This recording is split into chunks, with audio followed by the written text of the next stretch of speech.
Comment vous savez faire l'amour avec des filles sur internet? C'est vous, non? Bon, comment vous dites que ça la buzz, il y a publication, il y a mitakala na internet avec des femmes. C'est de n'importe quoi, papa. Monde na biso ya théâtre, tokutani na batu ba yebi valeur ya cinéma ngote. Vous comprenez? Tokutani na batu ebele ba yebi ngote. Pona ye pour ça la cinéma ou bien théâtre eza na salle eke na poto ba fille ya poto ba garçon poto ba benga ba tindeli na code, c'est fini. Eza na génération moko boye ba ye na domaine na biso ya théâtre. Bazo salela qui artiste était ba salela qui star. Raison pour laquelle Tosuka, pauvre Pouloulou a Koufi, Pouloulou a Sili Koufa, après Pouloulou, qu'est-ce qui est resté? Bah, œuvre sur Pouloulou a Sala a gagné, il a bénéficié à Nini. Moi, c'est à commis qu'on réclamait la télévision. Mais quelque part, bah, vieux, bah, précédent qui biso, il fallait pas préparer les biso nzela, biso nyonso, il fallait qu'il te suivre yango. On a tout valorisé, tout se retrouver par rapport à ce que nous faisons comme art. Et la deuxième des choses faute de l'autre côté, c'est question de l'éducation.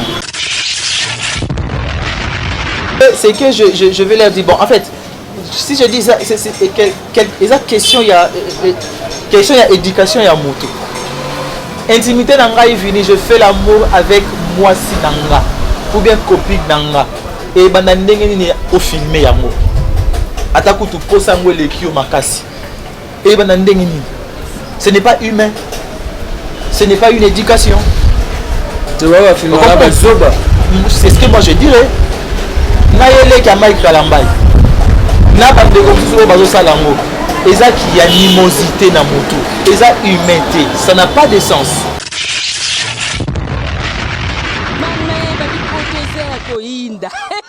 Botuningate bana poto site sikeye Kilongo TV Kilongo TV Bon s'abonner ebele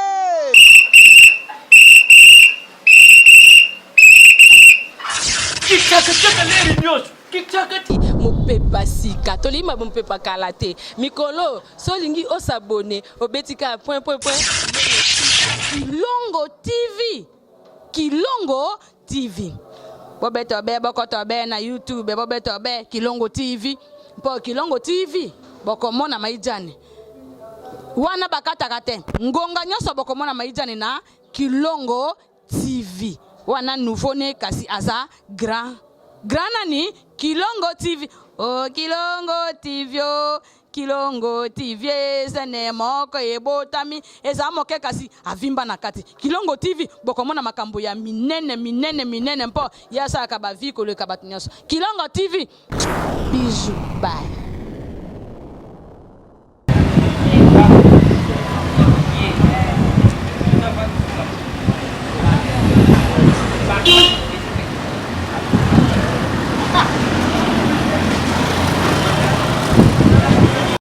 Bana poto bana partout bana balandi émission na biso mbote esiki ezami bino mbote mingi lelo na ane esengo parce que na yambela biso artiste comédien moko renommé ye to bengaka ye docteur Fini aza mpandi awa toyebaki ye na Eco RDC pemene na Jean Chibwa toyebaki ye na groupe Simba pemene na Elombe toyebaki ye na Réussite TV Azam Pandi Nanga Awa, docteur Veni, bonjour et meilleure vie. Bonjour Rabi, meilleure vie à toi aussi. Merci beaucoup. Bonjour, il y a Bafan Nyos et Europe et puis meilleure vie na Bino, place Bozali.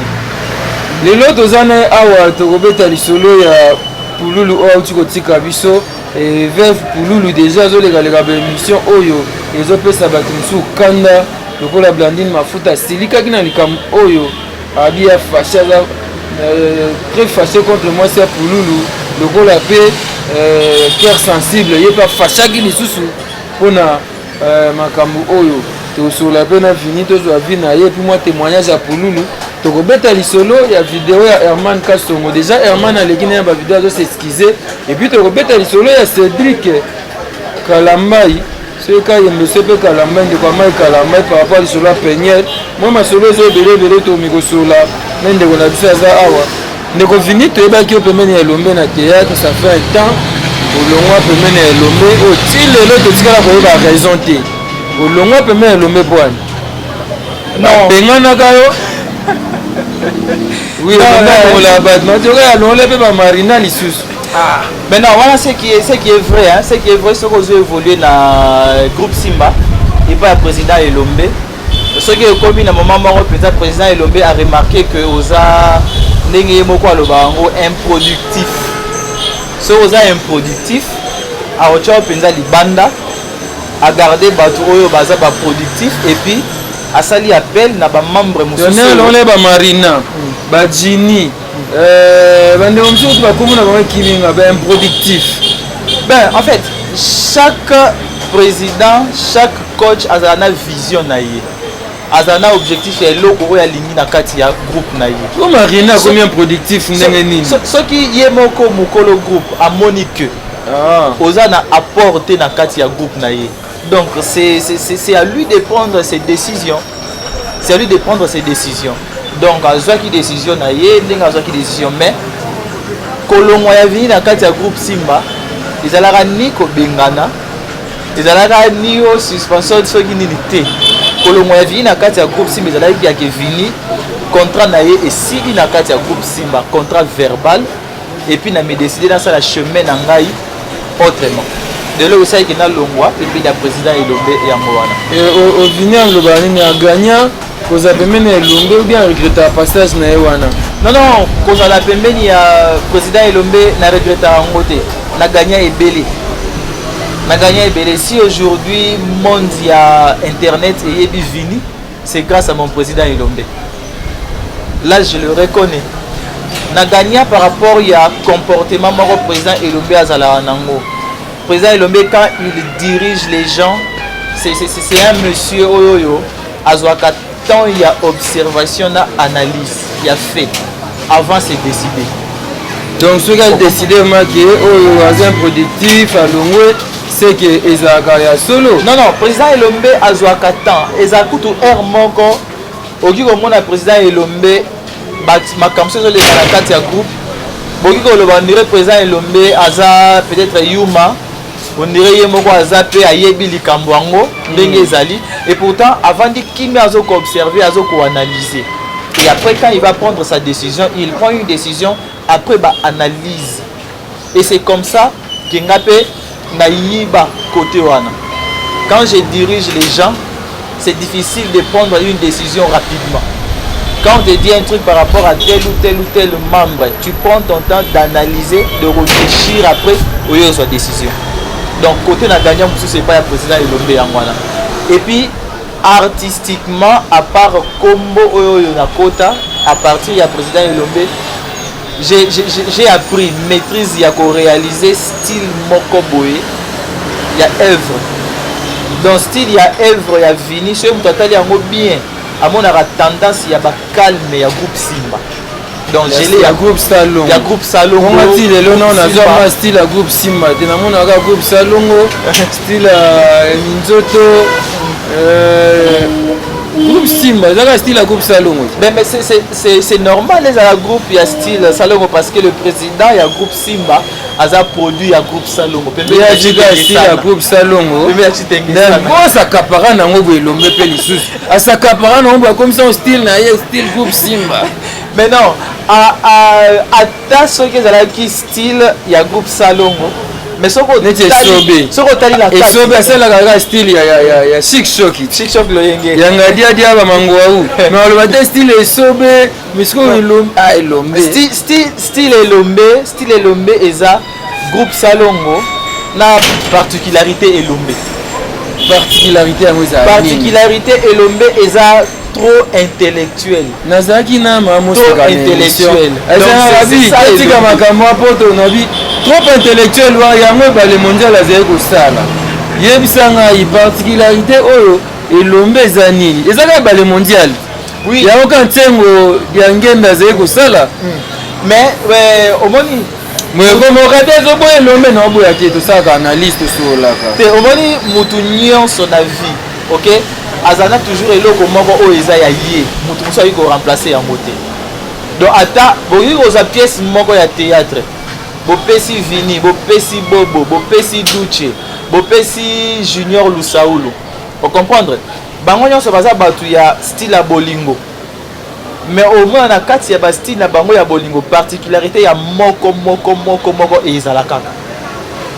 Vous comprendre? Et ezala kaka. Donc président Elombe bien que eza salongo, bien que bien que menini bien que le tout, mais tu verras particularité il y a président Elombe ezalaka na kati mutu nantengo mutu ezalaki te mondial mutu ezalaki nango particularité ya Elombe mutu nantengo mpe mutu ezalaki mais ya Elombe mpe mutu Elombe yo moko papa Elombe expliquer biso particularité mpo nazali na moseka na yo nsima oyo bapesa napesa mabanga mo eza nazali na moseka oyo style Elombe natunie makambo oyo nazwi suite te nazwi résultat malamu te Vini mpe oyo mwana yo bien kobenga na ye alongwa na ye yo expliquer moko bani makambo ya style yango style Elombe nazwi détail te nayete mbala nsima to mikolo mponga makambo oyo nazwa mona mpe ebale mondial nayete bambuta za bantu koko dia nzombo sozola nanga Willy Mambu mamne yenga jetu komeka na koexpliquer nga style ya président Elombe hein nalien te tofandana mpo ekoma neti toyeka to défendre style yango kaka namona na groupe salongo yango kaka nazwa mona mpe bale mondial pa nsengo pa ya nani susu baartiste nango bakenda mo ebele yango wana kaka ya sika namona nanga te ya sika ezala pa président Elombe ezali ok toko evoye na biso te moseka aloba ya sika yango te kalunga ayebisanga ya sika yango te lelo mpe Vini alobi ya sika yango te mais ezali ya sika ya président Elombe. Le président Elombe ne peut jamais faire une pièce de théâtre et ça la juste pour la distraction ou bien détente. Pièce nyonso ya président Elombe au tirer leçon na kati. C'est la première des choses. Au tirer leçon na kati. Conseil eza na kati. Instruction eza na kati. Donc tout ce que le président Elombe fait, on comprendre, il faut obligatoirement leçon moko ezala tirer na kati. C'est ce que Ntengo faisait. Bon, bien qu'il va vendre na bango ko sala. Yo c'est on bota magina nte. C'est ce que Ntengo faisait. Voilà. Le groupe Salongo to la groupe Salongo. Yango bazé ko toyebi. C'est maman Pepe. Non, président Elombe et pas non moi côté on to risquer to zo tango mulai to système to luka jour au ça moi ba recherche sur ça style, ba particularité Elombe pour me éclairer bateau. Maître Soukari Faustin Lomba vient nanga mais ceux qui style ezate dans le bezate ceux qui ezali dans le bezali bien que nous reconnaître style ya titenge sana bale mondial bande comme susu mais ezali nango OK tout ça solo a fini ouais solo a fini Vini alonga pa Elombe Vini ando couvrir na Jean Chiboti Boboa eko RDC ou pas fula qui Vini makasi Vini ayeko beba na suna Jean Chiboti Boboa alonga sous eko RDC Vini a commis na réussite nde makambo réussite fin alonga sous réussite apparemment Vini a commis net mutaba ranking ba ranking c'est to na plus reto to ni ba ranking koko apparemment Vini a commis bebani alongo. Oh, c'est pas l'image que vous donnez. OK. Oui, c'est un peu ça. Ce n'est pas l'image de Vini. OK, ce n'est pas l'image de Vini, mais mais ça on dirait image moko oyoyo nature zo coller. Voilà, image moko oyo batu zo ko évoluer na bango ba linga ba coller Vini na sima. Donc ce n'est pas ça l'image de Vini. Ce n'est pas ça l'image de Vini. Ouais, c'est vrai. J'ai travaillé avec Jean Chiboti Boboa. J'ai travaillé avec Jean Chiboti Boboa dans le site Eco RDC. Bobong ça déjà. Je me rappelle à l'époque, phrase moi le Ramakana, vous dégagez la pauvreté. La pauvreté, c'est ça. J'avais une bonne mémoire.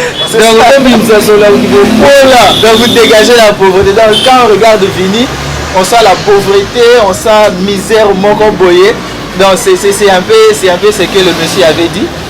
Bon, du moins, j'ai évolué avec Jean Thibaut Chibabwa na site naye. Quelque part, je dirais que pour passer na site wana pour nanga ezalaka moi muke regret. Regret? Ouais, pour passer na site wana ezala moi muke regret pas nanga. Par rapport à ba fula ki oneko RDC non. Nazala muta munoko te. Nalingande ko ba vérité ya réalité likambu ndenge salemaka. Si le monsieur ayaki ko solliciter Vini, c'est parce que eloko azalaki nango besoin na site na yo na film na ye a retrouvé ki yango epai ya Vini. Yango nde ayaki vers l'artiste Vini. Vous comprenez? Donc, il pouvait aller vers son fils, vers sa fille, vers sa cousine, vers n'importe où il kende. Mais ce qui ayaki vers Vini, c'est parce que azalaki na besoin eloko ezalaki pas Vini. Et puis eloko yango o azalaki pas Vini ereye na kati ya site na ye ebakisaki un plus moko na kati ya site na ye. Vous comprenez? Bizarrement, c'est un monsieur on a roka kolobango azala reconnaissant. Et bon yo za reconnaissant. Azala reconnaissant dans quel sens? Quand tu évolues avec une personne, OK, oyo apporter un plus na activité na yo. OK, même ce qu'on a besoin ya kokabwana na ye, minimum ya respect, minimum ya considération, tu vois, ça fait du bien. Minimum ate za nango ebelete ata mukie reconnaissance wana na considération wana et ça la bien. On comprend bien que ata tokabwa na lelo demain ou après demain tu recours dans un espace moko boy on a besoin d'un service ya Vini. On comprend? Surtout kabona ki bien service on a passé nango et les kanango. Mais surtout kabona ki bien té service on est comme ma bobongisa déjà. Non tu tikala bobongisa té. Mais qu'est-ce que vous attendez? Non, tu tikala bobongisa té. Nazalaka problématique té. Mais rando gardaka. Nazala problématique mais na évitaka mutu. Na évitaka dans quel sens? So il est là to bebani na rabi. Et là ko to bebani na rabi. Na ko éviter to kuta na lisusu na eloko na poto bebana lisusu. Soit je garde mes distances, mais s'il faut parler avec rabi to so ina biso. Mais regardez bande. Regardez ka el nangai. Regardez quand elle nangai na oya lisuti ngana osenga za Thibaut oya lisuti comme ka bongisa po moto kufaka mbala moko esa moi bientôt abato bango to bien ngo wapi eza na tina te après ça réussite TV. Oui, après ça quand j'ai quitté chez Jean Thibaut na Eco RDC et je m'étais décidé j'ai dit na ko évoluer lisusu na chaîne ya mutité na ko fongolisa chaîne na ngai moko na évolué parce que tu as quitté Eco RDC avec Deborah Mishika. Ndenge histoire maintenant sur Bible Ndenge c'est pas ça qui. Et c'est comme ça qu'on s'était décidé de monter œuvre Nabiso. De monter œuvre Nabiso. Et il y a eu une dame qui m'a sollicité à partir de Facebook. A sollicité à partir de Facebook après copine non c'était pas ma copine, elle copine c'est une maman. Une maman que je respecte beaucoup, voilà. A sollicité a lobby comment aux autres évoluer après Eco RDC, qu'est-ce que tu comptes faire boy? Non, là un projet nanga, nangi sous évoluer dans site ya mututé. Nena monter ma propre activité nanga. Voilà la maman okelo mawa tellement tu dégageais la pauvreté. Okelo mawa le bien c'est que elle va mourir. OK, après Tosoli a expliqué nous avons une chaîne. Nous avons une chaîne à Biso Banakin TV. OK, Banakin TV, c'était ça le nom, Banakin TV. Aïbisi entendu ko pesa yo yango. Au lieu au bandela ba activité nyonso à zéro. To pesa yo chaîne eza ya yo ou évoluer na chaîne na yo. Ce qui monétisation d'activité nyonso ya chaîne et commis eza yo moko moto banda ko contrôler yango. OK, j'ai dit ce n'est pas une mauvaise idée. Au lieu ko banda makambo à zéro, c'est mieux. Nazonanga offre ba pesingai. naotaki déjà na Aforevo. Aforevo, il y a artiste ghanéen. Je crois que tu les connais. Le Clair. Ouais. Ben. Voilà. Naotaki Aforevo na limité. Na soina bango pour la makambo ouverture il y a chaîne tout ba pesinga pe ba papier c'est un contrat de discuter. Et quand je suis rentré, na ego za proposition wana. J'ai dit OK, avec Aforevo je vais commencer le tout à zéro. Je souhaiterais le quoi ba pesinga offre oyoyo. Na offre wana. OK. Et c'est comme ça que j'ai commencé na koti na kati ya site. Déjà elle na lina banda ba activité et son mari à côté en contact nanga, vous avez parlé avec maman abisinga pesio chaîne na biso boyo et ça là radio. OK, to cela na maman bongo. D'accord, c'est bon. Tu es un artiste talentueux. Nous serons là pour te soutenir. Reconnaissant. Voilà. Au début. Nous serons là pour te soutenir, tout ce qui s'était dit. OK, c'est bon. C'est comme ça que j'ai commencé à évoluer. J'ai commencé par changer le nom. Banakin TV. Je suis comme autre chaîne Nabiso. Quand je dis chaîne Nabiso, ça veut dire c'était un projet avec Deborah Michika. Parce que tout le monde qui est RDC comme ça. OK. Réussite TV, Toche Yango. Tout le monde Yango Banakin TV. Toche Réussite TV. On a commencé à produire nos émissions nous-mêmes avec nos propres frais. Une affaire, il y a 14 émissions avec nos propres frais. La chaîne avait 1200 abonnés. Si Tomatisi chaîne a 3100 abonnés. Vous comprenez? 3100 abonnés. Le monsieur a commis une sorte, il y a co-financé. OK, co-financer quelques productions, entre autres un film au Pénatical Coco a réussi titre nango Zoba ya Mwasi. Pourquoi tu en tes points? Ouais, la cause quand j'avais maintenant compris. OK, quand j'avais compris que ce n'était pas ma chaîne. J'avais compris par rapport que ce n'était pas ma chaîne parce que chaîne nangai mais ce que ngo kota eloko moko boete. Je te lingi ocha eloko boy. Vous comprendre? Ngo kota eloko boete, je te lingi ocha eloko boy. Du coup, l'injonction est comme voilà. Et comment vous tapez na bango. Du coup, ceux qui au sali un temps au côté sabilo côté au moni mutu muso comme au côté sabilo na chaîne. C'était monsieur Douglas. Ouais, Douglas a commis que côté ça bagag azo côté ça babilo comme ka style il y a les amours au vinya bander au côté ça. Il y a vraiment ça qui titre destin. Au kayo vandi ba bengi ma président vini. Biloko ni comme au côté na chaîne na yo boye. Et ils ont fait sa image na yote. Parce que ça n'a pas gag mususu mona penza voilà terre à terre bouzo ba trop. Or par rapport il y a ce que tu as comme modèle couleur ba gag mususu comment c'est là ba modèle moi gag ils ont un sens mais juste les gars bacha bêtise na kati. Voilà, juste les gars bacha bêtise na kati. C'est comme si gag il y a République démocratique du Congo et a bêtise et a ma finga na kati. OK, immoralité moi reconnu ma casse na dossier wana voilà. Tellement que et a qui style na ngate bon moi na sa public que eza chaîne nangate eza chaîne ya batou mais ça va voir comme nazana ba programme nazo sala c'est raison pour laquelle natiki batou moko ba tchela na biloko mais il ça bango biloko bango ba ocha eza ya style na yote. Vous comprendre? Nazwa ki lanterne nazwa ki frein ya au côté sa biloko parce que j'avais compris que j'ai commencé à travailler pour quelqu'un d'autre. Ce n'était plus ma chaîne à moi. Ce n'était plus ma chaîne à moi. Ben, il est arrivé que elle a comme code ça va filmer la Top Vision. On a côté ici Docteur Vini, la Top Vision chez monsieur Yves Lubamba. On a côté ici ma soeur et mon ami, la Connexion 24. Mais comment la chaîne na yo biloko ezo kota te mais na ba chaîne na batu mususu ezo kota. On a Top Vision okuti shege kuna.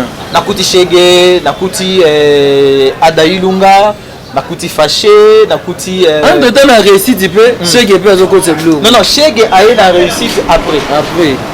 Shege a eu la réussite après. Ok. Ouais, voilà. Donc, et ça là que. Et on a côté ici, mais comment. Côté Kuna Bilo Rezo Kota, mais côté Oyo, il y a réussite la chaîne na yo. biloko ekota te. Mais si bango clairement, j'ai compris que réussite, ils a chaîne ngate, ils a chaîne ya donc moto. baba zobio. Voilà, ils a chaîne ya moto, ils a chaîne ngate. Chez Monsieur Yves, je n'ai pas signé un contrat d'exclusivité. Monsieur Yves m'appelle, m'envoie l'argent, je tourne son film et je lui donne son film à diffuser. C'est normal que le film n'aille soit tenté. Oh, net ezabongo d'accord, to signé na yo contrat. On dit ah ok. Et là on a dit bima yango. Place nga na linga ke loko bima yango. Loko et loko yango yango na sikoyo ebimi. Ok, le gars chaîne na biso to signé na yo contrat. Déjà, quand j'ai commencé les activités, le monsieur m'avait dit tu es un artiste, c'est talentueux, qu'on aime. Nous allons te soutenir. Moi-même, je vais te donner une machine comme cadeau. Machine. Il y a déjà. Machine, il y a. Ah, merci. Et après un temps, aye ko tina madame na ye. O ya sollicita kinga aye tina kin. Aye atiki matériel, caméra, box, micro, quelque chose, carte mémoire, le comment ya marque wana. Et puis nesi ba idisinga to sala bukanda papier à décharge. To sali papier à décharge na kombo ya Réussite TV. Pas na kombo ya Banakin TV, pas na kombo ya chaîne ya Inter, na kombo ya Réussite TV qui est la chaîne ya Vini Maloum. Vous comprenez? Okay. Voilà. On a signé papier clairement. Nous avons réussi les matériels auprès de tel pour le compte de Réussite TV. Et on diffusait biloko mort na télévision mobile inanga. Na chaki musique il y a une amie à moi Teyam. Olinga ki yobomanga nazana nuelenge. Voilà, que je salue Teyam en passant. YouTube a tout ni pour na programme ya Nzembo wana. Je leur ai dit ne vous dérangez pas. C'est ma chaîne. La musique que je mets dedans, et la musique oh ngamoko na yebi ba o déranger ngate. OK, au sala mukana poto koti c'est la yo na YouTube parce que YouTube a commis ko senga makambo Nzembo wana. J'ai fait les démarches avec la fille Teyam. Les documents bango moko bazanango. J'ai écrit la chanson et bêta na kati ya chaîne Réussite TV de l'artiste Vini Malundu. Adresse la maison de savoir de Kinshasa, Victoire Pongabi en face des carrefours des jeunes. Numéro de contact 085 1047 9. Vous comprenez?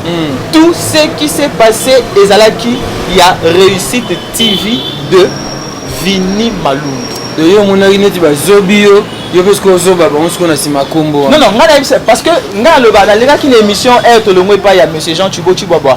Na le ba qui la plupart des producteurs de monsieur ya poto ba nga mona biso ba artiste on dirait ba tout monde tangate. Donc facilement il c'est ça le problème. Il facilement biloko arabi azal bongo voilà. Toke to kanga arabi na ba biloko moko bo. On comprend et pourtant moi tout ce que je faisais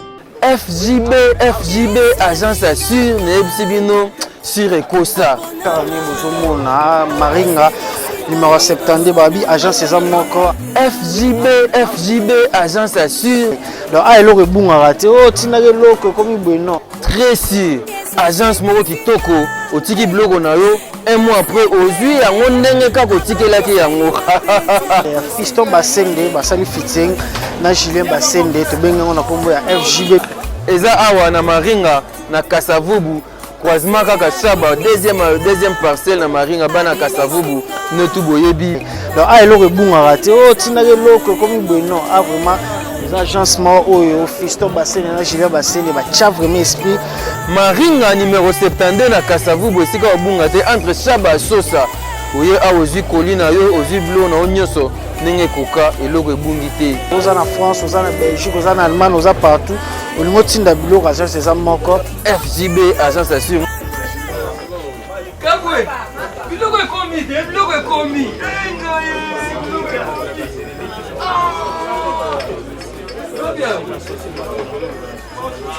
baya kopesa biso oyebike na nyokwami makambo ya baagence oyo na nyokwami makambo ya baagence nakende na lemba oya boye oye te zonga lobi oye susu boye après une semaine apekisa batransport na bana poto bana partout agence asire yango oyo FJP yaya kolukaluka te konyokwama na yo te onakende place boye nazonga place boye kinia FJP nalobi bien FJP agence assure maringa 72 ekomi kaka ndenge ekomaki yaya oyo yangai te namemaka deja bazala koli mosusu bazakoli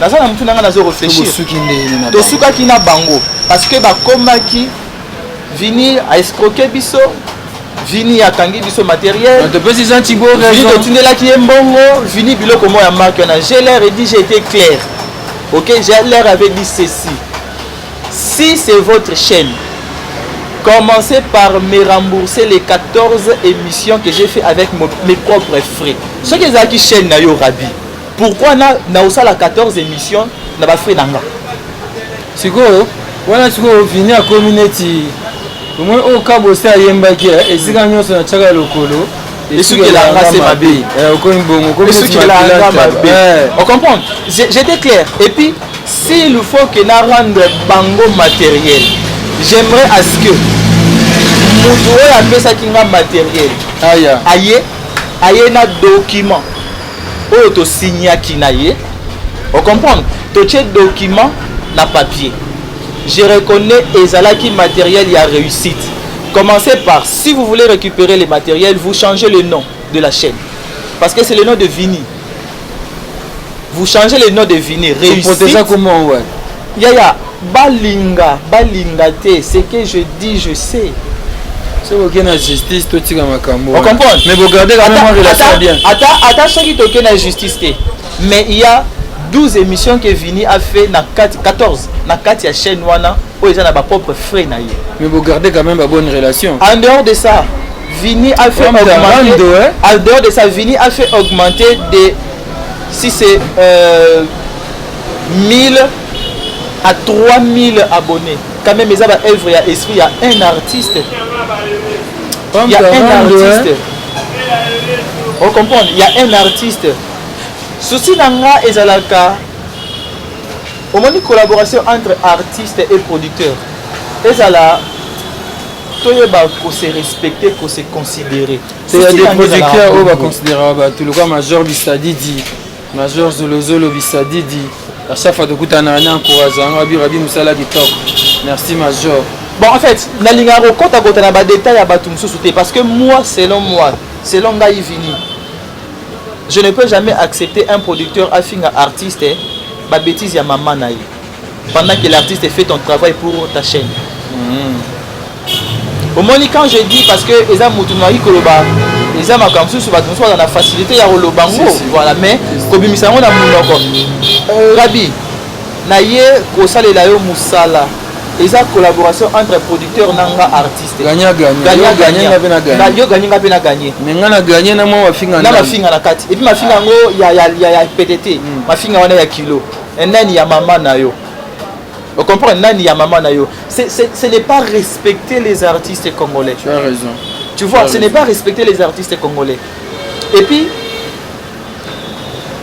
combien oyo ba producteur ango ba pesara biso ba artiste pour ba marcher sur biso combien mais vous avez votre association vous avez des doyens bazawana apparemment vous ne faites rien par rapport à nyonso wana cela n'a expliqué bana poto expliquer ba et le moko bana poto ba ki ko luka ba comprendre accusaka biso te de n'importe quoi, fingaka biso sur les réseaux sociaux te, toza ba mandé, toza banani te.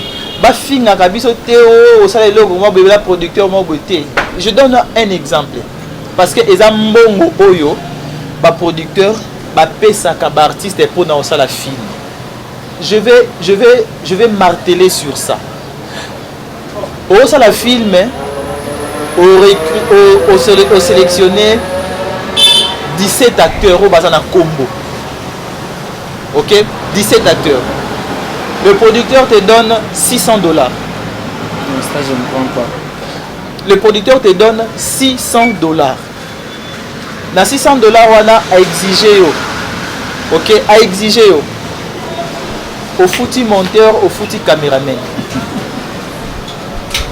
Et arrivé langa. Monteur na caméraman a émission ngai nyonso pesa nga $150. Pour un film il y a 6 épisodes.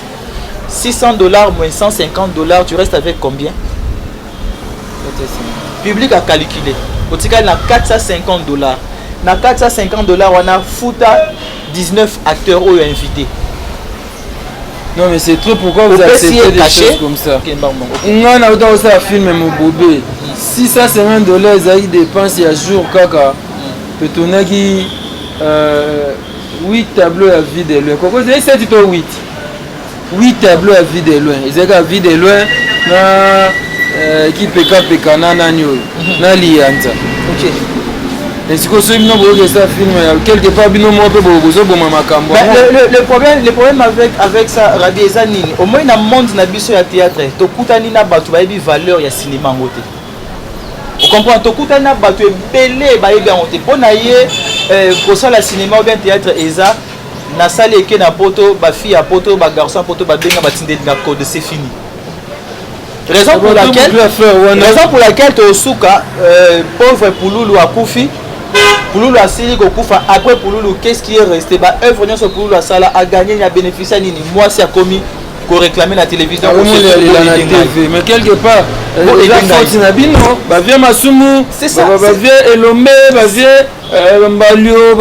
C'est ça en fait problème ya cinéma. Et vous dérangez pas de l'artiste et comédien besoin les gars sous moi ça Pouloulou nana kanana yo o le kana TV bongo on le la thème ngani. Mais voilà la dame n'a pas un compte. OK, la dame n'a pas un compte, la dame est restée avec les enfants. Oh, il faut apprendre des artistes et rien. Les années et des années que Chico Pouloulou a sali na domaine ya succès fou. Il meurt aujourd'hui, après lui la femme qui demande de l'aide. Même pas une semaine. Qui demande de l'aide. Donc attendons aussi venir qui demande de l'aide. Lobby. Moi c'est venir peut-être avant de venir ba komi ko non. Attendons encore le bakango. Dans le bakango déjà nga. Ceux qui ont la possibilité de me prendre en charge na sa famille nanga. OK? Ba senga aide. Ceux qui faut pas la vie na lupango. Ba aller na lupango. Ba aller na lupango bongo. Okay. Vous comprenez? Donc Dadji Kambala très malade et apparemment je ne sais pas s'il a abandonné ce bateau pour soutenir Dadji Kambala. Très malade. Les artistes comédiens. Et le banc tendresse, où allons-nous? Très malade. Tendresse Dibinga, des gros bisous là où tu es. La sirène a des gros bisous. Il faut que le Bela Makambango. Toza en mettons toi dans l'émission de le Bela Makambango, artiste comédien, artiste congolais, Bakufa pauvre. Malheur pas au film à la TV. Pour la relaxation que vous avez bilamba cher, pour la relaxation, comment vous savez faire l'amour avec des filles sur internet?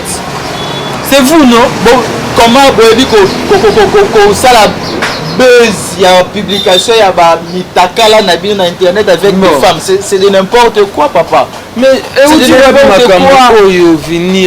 raison pour laquelle je dis ceci. Apparemment vous devenez des artistes sans conscience. Mais vous cherchez que beauté à battre na télé. Non, tu sais, le problème c'est quoi? Dans le bango, toujours na répété kango. Ils ont une génération moko boye, baye na domaine na biso ya théâtre. Bazo salela qui artiste était bazo salela qui star. C'est différent avec les artistes. Il y a des artistes, il y a des stars. Faut tu repères ça. Et pas na bino, bandeko bandaki avant. et pas bakulutu na bino barock bokabela bodo bakulutu to mpe ofeta bango faute po bango baye na bango topesa bafaute de part et d'autre bango nanu ya liboso de part et d'autre pourquoi topesa faute mpa na bango parce que bavieux oyo baprécédaki biso il fallait préparer les biso nzela oyo biso nyonso il fallait qu'il to suivre yango pour na valoriser to se retrouver par rapport à ce que nous faisons comme art. Et la deuxième des choses faute de l'autre côté Ezoya, c'est question de l'éducation. Et vous arrivez aussi, on vous a aussi des vidéos, il y a des artistes wana. Mais non, mon téléphone nangai, j'ai les vidéos oyo ezole kan internet eza ya obombate. Il y a Herman Kasongo, il y a Cédric Kalambai, il y a Nani héritier les caca, tu vois, et ce sont des images. C'est ça. Vous les artistes, vous les artistes, tokomi kopanga kobengisa bino na poto po se boye na poto bozo décevoir biso kaka. Ça fait ils ont ça la bienté. C'est question de l'éducation. Rabbi, ngai tel que je suis là, on vous appelle éducateur de masse. Tel que je suis là, il y a des éducateurs de masse et Batouba là qui star dans notre domaine, il y a cinéma. Qu'est-ce que vous pouvez leur dire, Rolanda? Et c'est que je vais leur dire. Que vous avez cité là. Et c'est que je vais leur dire. Bon, en fait, si je dis ça, c'est question, il y a éducation, il y a moto. Intimité nanga est venu, je fais l'amour avec moi si nanga ou bien copine nanga et bandandenge ni au filmer yango. Ataku tu posa ngo lekio makasi. Et bandandenge ni. Ce n'est pas humain. Ce n'est pas une éducation. C'est ce que moi je dirais. Naïele ka Mike Kalambai. Na ba de comme bazo salango. Eza qui a animosité na moto. Eza humanité. Ça n'a pas de sens. Qui nini? Tendance d'ibinga comprendre bien. Animosité. Ok, animosité. Tendance d'ibinga na biga comprendre. Le meilleur quand même à soutenir bande quoi na bien na faute na bango te. Non. Voilà, na limite tendance à soutenir bango. Ana sera soutenir bango. To solane bon na pouvait na essayer tendresse pour soutenir bango lisu. A changer na épée. A changer na épée. Pas changer na ba. A changer na épée. Bongo. Conseil na européen sa bande ko na ngai wana baleki na biso.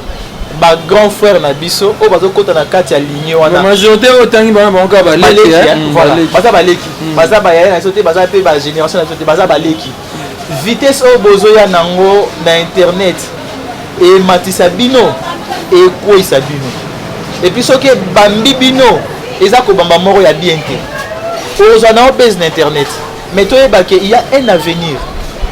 Il y a un avenir. L'avenir nous réclame. Et comme on est là, on défend et là, comment on est au sala, kaka ba image na ya kala, et ko rattraper. Aïe. Et ko rattraper. Ba na biso ba okola.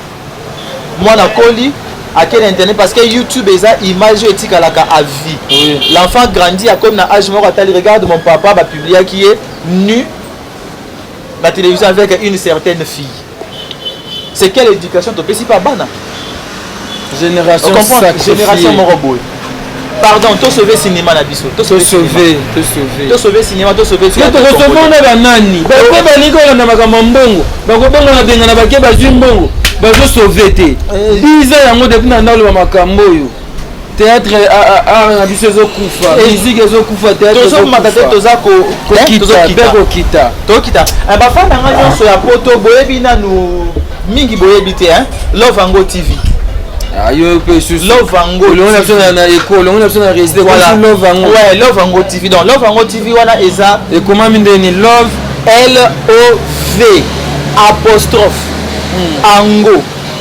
Dans Bolingo Yango. Love Ango TV. To s'abonner déjà Love Ango TV. Donc to eza eloko moko to bandi le promotion nango. To bandi promotion nango donc bo s'abonner massivement à Love Ango TV. Toi évoluer toujours banda ko ça une belle vie alors Sundiata kesala Sundiata TV c'est Sundiata moi li pata auto mona zo ko annoncer mvula ote belle vie tozane bien toyoki non c'est ba comprendre quelque part les artistes a commis que comprendre que ba producteur bazo exploiter biso je souhaiterais naye nasali film ya Rabi collègue nanga Ophélie. On comprendre Ophélie afutenga juste le transport nanga na zongi que na que le la film ya producteur oyo apesanga un moins que rien aller à gagner des millions. Sur le de ça mabe ba artiste nyonso ba comme na ba chaîne na bango komi osa mtu interview bo ya boyina. À moins tu as continué ma vie à ça la chaîne et moi c'est pas le cas avec vous. Non c'est parce qu'on n'est pas unis, c'est juste ça. On est pas comme Tojo Loba. C'est parce qu'on n'est pas unis. Parce que quand on va vivre à quoi qu'on récite que ça unification na ko sangisa ba artiste pour arrêter la liboso. Et ça trop tard pour na ko unifier ba artiste, c'est ça trop tard. Tout que quand la logique dispersée. C'est trop tard. C'est ça trop tard. C'est bon Coco Dema me fait signe mais pour la Dali Kambala qu'est-ce que vous dites? Par rapport il y a vu Dali Kambala de ça on fait des œuvres et quand on tombe malade ou quand on meurt on devient pauvre. On réclame Maman Telabiso. On comprend Maman Telabiso. Donc moi tout ce que je demanderais est ça naba fan nabiso. Naba entre guillemets producteur nabiso. Nabiso moko ba artiste. Naba vieux oyo ba précédent biso naba association oyo entre guillemets faut et protéger biso ba artiste. Ba bunda bitumba to bunda bitumba wana. Ba association les a pour intérêt ba vieux wana to za pour na ko protéger ba artiste. Ils a pour intérêt ba vieux wana. Ah. Ils a pour intérêt ba vieux wana. Koko sanga sinto comme suka isolo et a gagé le comme le reprendre moins teke. C'est sans polémique de luka raison de luka tout ça moi analyse pour comprendre on a balabala il gosso ya Marguerite Hotel. Marguerite Hotel ba possible ce espace kitoko. Page réceptionniste comment on dit ça? Jordanie réceptionniste merci n'espace quelques dédicaces quelques salutations. Bon bah Bote Belé, Maria Finesia en direct d'Hollande. Bah gros bisous à Sozali. Edith Ebouka na France. Edith Ebouka na France la kaka wana bureau base. Edith Ebouka Christelle Diantete na France. Deborah Michika. Maman Sozaka. Deborah Michika Azali penza. Azali. OK. Azali. Donc on peut dire que au sali activité moi na kati ya LVM production moko boy na télévision il faut ça na kati ya image na parce que talaka bitumba to uti ba teka social on kuna si ko bitumba to merci beaucoup Vini bon na boy kala esprit ya bien bato mingi ba lo ba que ba film nyonso Vini asala ka Deborah Joaka moi c'est Vini non bo changer le wana. J'ai fait que 3 films avec Deborah rôle principal dans Vini. Mais j'ai fait plus de 30 films avec Fanny Massoudi moi c'est Mobali. Ah, ozomo. Ngana Yasmine to saka 2 films. Plus de 30 films. 2 films kaka. 2 films. Ngana Yasmine 2 films kaka. Vas-y ba coller, on comprend que si vous jouez bien, ba mon on la solo. Merci Vini pour avoir répondu à notre invitation. Merci beaucoup à Coco Dema. Babi Coco Dema le meilleur de partout. Il y a ça là quand meilleur na parité, meilleur quand na parité. Le meilleur de partout Coco Dema. Merci à vous, merci à Levi Cyril Arsène Modabi, Didier Masuki, Fabrice Nteka, le boss américain, Mamé Milinzemba, merci à vous, merci à Fioti Homo, merci à ma fan tueur Rabi Mavinga, Bakombo Mse Kimi, Aristote Kitambala, Ariane Ochesco, Angel Kinkela, merci à vous, c'était là dans votre émission avec Vini. Le docteur Vini. Bah s'abonner. Ah, Love Ango TV. Love Ango LOV apostrophe Ango TV. Aux Ubisoft vous s'abonnez massivement. Vous abonnez bien. C'est toujours qu'il est rapide. Ça le pasteur Moïse Mbi a yemba la vie. Tambola kamalembe yoko koma. Nalula kaya batote malembe na kokoma. Donc surtout qu'il y a un bon mot. Donc vitesse à TGV, malembe pinza. Merci Malembe Love Ango TV. Merci Coco Dema. Je crois que nous allons nous lever. On est à la fin de cette émission. Bonne année. Année c'est 2020. Ok, merci. Ok, allez, bisous, bye bye. D'accord.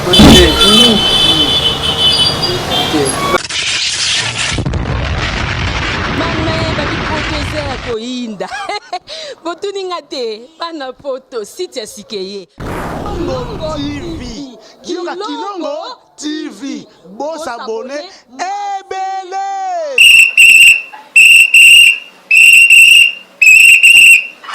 kichaka leri nyonso kichaka mopepa sika tolima mopepa kalate mikolo solingi osabone obetika point Kilongo TV bobeto be bokoto be na YouTube bobeto be Kilongo TV mpo Kilongo TV bokomona maijane wana bakataka te ngonga nyonso bokomona maijane na Kilongo TV wana nouveau ne kasi aza grand nani Kilongo TV oh Kilongo TV oh Kilongo TV sene moko ebotami eza moke kasi avimba na kati Kilongo TV bokomona makambo ya minene mpo yasa ka ba vie ko le kabatinyaso Kilongo TV bisous bye.